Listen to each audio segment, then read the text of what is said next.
हम बताने जा रहे हैं डेटा को माइग्रेट कैसे करेंगे। ये मेरा गेटवे ऑफ टैली, ये गेटवे ऑफ टैली हम हर वीडियो में बोल रहे हैं। ये टैली का मेन पेज है, ये देखिए गेटवे ऑफ टैली। ये क्या है? गेटवे ऑफ टैली, ये टैली का मेन पेज है। मेरा पहला मेरा सॉल्यूशन है कि डेटा को माइग्रेट, प्रॉब्लम है कि डेटा को माइग्रेट कैसे करेंगे। तो हमको डेटा को माइग्रेट करना है। पहले देखिए डेटा को माइग्रेट कैसे करेंगे।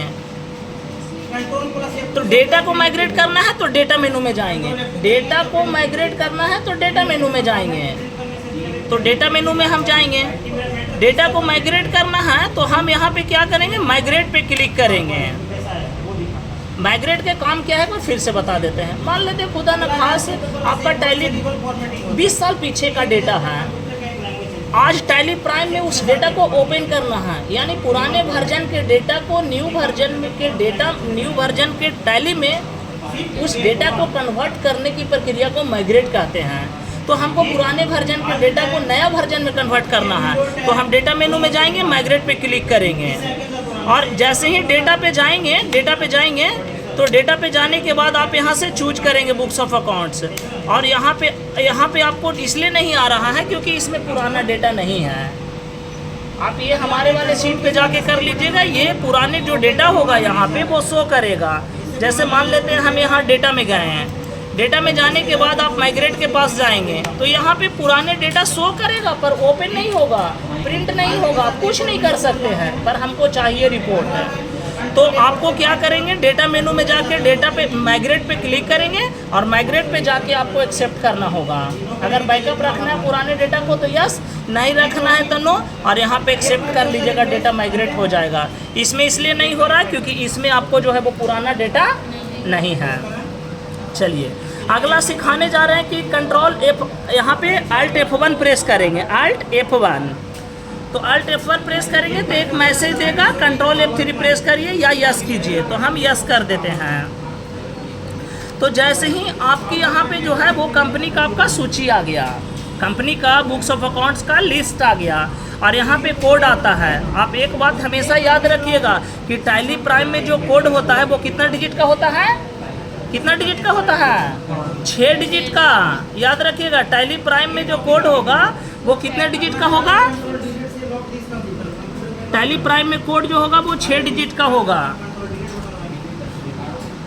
और यहाँ पे बुक्स ऑफ लिस्ट आ गया, बुक्स ऑफ यहाँ पे कंपनी का लिस्ट आ गया। ये देखिए बुक्स ऑफ अकाउंट्स का कंपनी का लिस्ट आ गया, यहाँ पे कोड आ गया। अब हमको क्या करना है कि डेटा फोल्डर के अंदर में इतने सारे बुक्स ऑफ अकाउंट्स रखा हुआ है।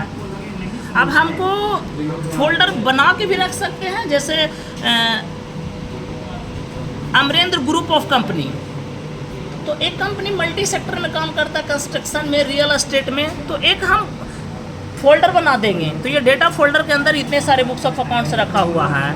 उसी प्रकार हम एक नया फोल्डर बना के कैसे रखेंगे? तो हम यहाँ पे चले जाएंगे क्रिएट कंपनी पे। क्रिएट कंपनी पे जाने के बाद जब आप यहाँ पे बुक्स ऑफ अकाउंट्स क्रिएट करेंगे तो ये देखिए यहाँ पे पूछ रहा है फोल्डर। अभी हम जो कंपनी बनाएंगे वो किस फोल्डर में जाएगा? डेटा फोल्डर में जाएगा। लेकिन हमको डेटा फोल्डर में नहीं रखना है, हमको डेटा फोल्डर में रखना नहीं है। तो हम यहाँ पे ये बैक बटन प्रेस करेंगे, ये कीबोर्ड का ये बैक स्पेस बटन प्रेस करेंगे और ये इंड बटन प्रेस करेंगे। इंड बटन क्यों? कर्सर को बाहर निकालने के लिए। अभी हमको डेटा फोल्डर में नहीं रखना है, अभी हमको डेटा फोल्डर में नहीं रखना है। यहाँ से हम दे देंगे स्लैश, डेटा फोल्डर में नहीं रखना है। अभी हम फोल्डर के नाम दे देते हैं, फोल्डर के नाम दे देते हैं NICC, Nalanda infotech computer centre group. अब इंटर प्रेस करेंगे। पूछ रहा है कि आपको बनाना है तो यहाँ पे स्वीकार कीजिए, मतलब एक्सेप्ट कीजिए। हमसे पूछ रहा है कि आपको डेटा फोल्डर में नहीं NICC फोल्डर में जा रहा है, आपको क्रिएट करना है, तो हम यहाँ पे यस करेंगे। यस कर दिए वो।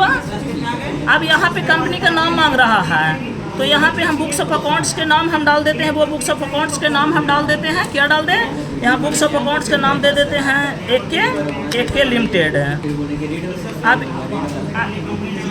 अब इसको क्या करेंगे? कंट्रोल ए से सेव करेंगे, एक्सेप्ट करेंगे। कंट्रोल ए से एक्सेप्ट करेंगे, एक्सेप्ट करेंगे। एक्सेप्ट कर लिए बुआ। अभी तक हम जो भी डेटा रखे थे वो डेटा फोल्डर में था, लेकिन अभी हम स्पेशल सिखाए हैं बुआ कि अपने फोल्डर में डेटा को, बुक्स ऑफ अकाउंट्स को कलेक्शन कैसे करेंगे। अब ये कैसे, मान ली कि ये हमारा फोल्डर में चला गया, तो फिर से हम Alt F1 प्रेस करेंगे और Alt F1 प्रेस करके यस करेंगे। क्या करेंगे? यस करेंगे। आप देखिए जो यहाँ पे लिस्ट आएगा वो ये देखिए NICC जो ग्रुप है, इसके अंडर में सिर्फ एक बुक्स ऑफ अकाउंट्स रखा हुआ है। फिर हम ये बैक बटन प्रेस करेंगे तो अब हम डेटा फोल्डर में आ गए। डेटा फोल्डर के अंदर में देखिए इतने सारे बुक्स ऑफ अकाउंट्स रखा हुआ है। तो इस प्रकार से आप सिस्टमेटिक बुक्स ऑफ अकाउंट्स को मेंटेन कर सकते हैं। एक लास्ट चैप्टर और बचा, सिक्योरिटी कंट्रोल।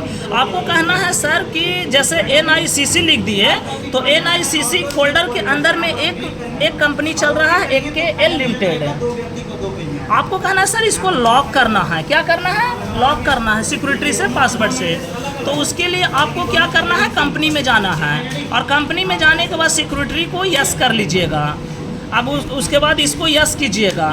अब ये प्रोसेस यहाँ पे डाल लीजिए, यूजर आईडी, पासवर्ड डाल लीजिए, रजिस्टर्ड मेल आईडी है तो डाल दीजिए और इसको एक्सेप्ट कर दीजिए। ये बुक्स ऑफ अकाउंट्स क्या होगा, आपको लॉक हो जाएगा। ना बिना आपको परमिशन का कोई चेंज कर सकता है, ना डिलीट कर सकता है, ना मॉडिफाई कर सकता है, ना एडिट कर सकता है। धन्यवाद। आप इस प्रकार से प्रैक्टिस कर लीजिए।